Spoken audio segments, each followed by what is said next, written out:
You know what, I think what bothers me the most about the Meg 2 is that it's not just bad, but you can have a lot of fun with it. This movie is straight up awful. Like, how did you miss this opportunity? Alright, let's get into it.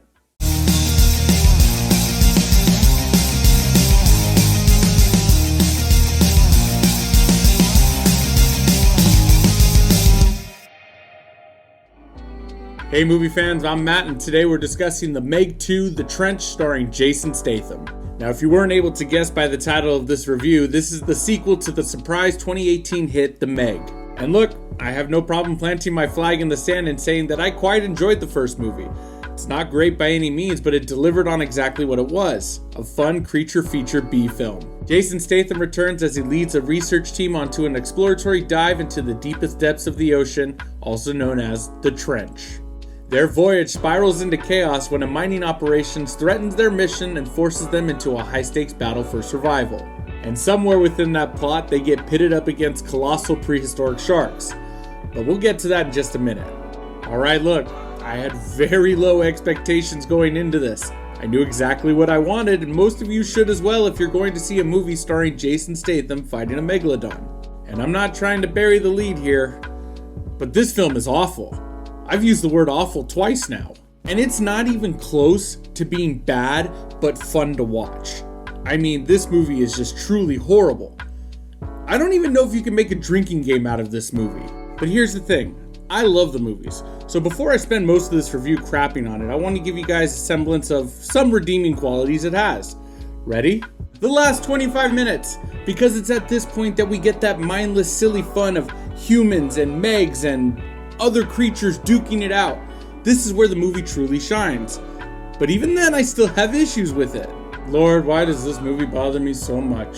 First, the film's title suggests that the sharks should be the central theme. I mean, it's called The Meg 2, right?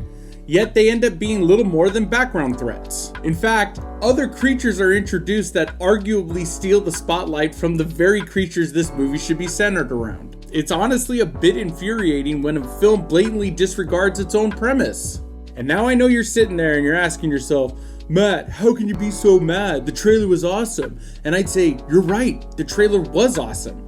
That's the reason I wanted to go see this movie, except it's so misleading to what actually happens in the film.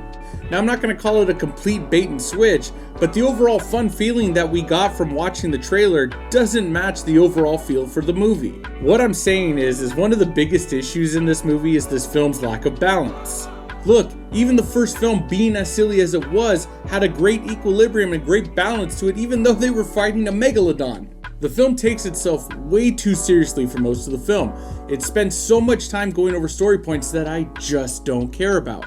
I'm not here to bond with these people and follow them on Instagram. Yes, hi, I'm here to see people eaten by giant sharks. What's that? I have to wait till the last 25 minutes of the movie? Then at some points the film just falls into cliche after cliche or the predictable plot points, and then we get to just the overall silliness of the film. And I want to make this very clear. I'm not talking about Academy Award level writing here. I don't need that, but I would like a film that's called The Meg to be about megalodons. Doesn't seem that hard to ask. So, are you gonna laugh in this movie?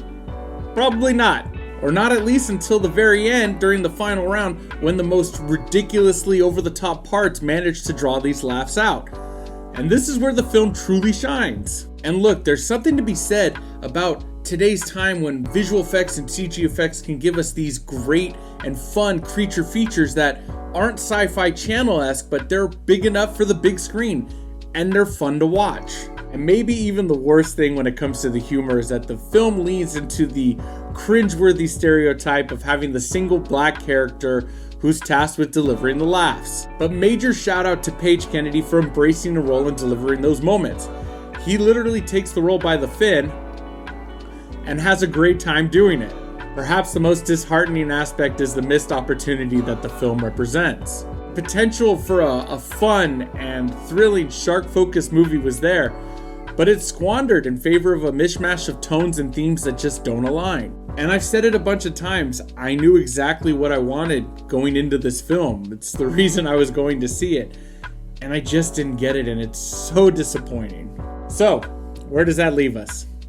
Clearly, I cannot recommend the Meg 2D, folks. I would even say this isn't even worth the rent if it's $1 at Redbox.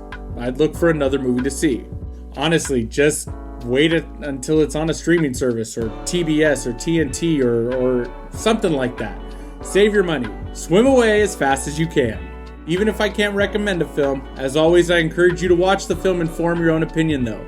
Let me know your thoughts about it down in the comments below and have your voices heard. Also, if you enjoyed this review, please like this video and subscribe to my channel to get a new movie review from me every week. Next week, it's a double feature week again. First up will be Disney's Haunted Mansion, which no one is talking about except for one person. My best friend, who's been campaigning me now for 2 weeks to go see it. Also, I'll be checking out DC Comics' newest hero film featuring the first on-screen Latino superhero in Blue Beetle. I love my DC characters, so I'm really looking forward to this one. Thanks again for watching, and I'll see you guys at the theaters next week.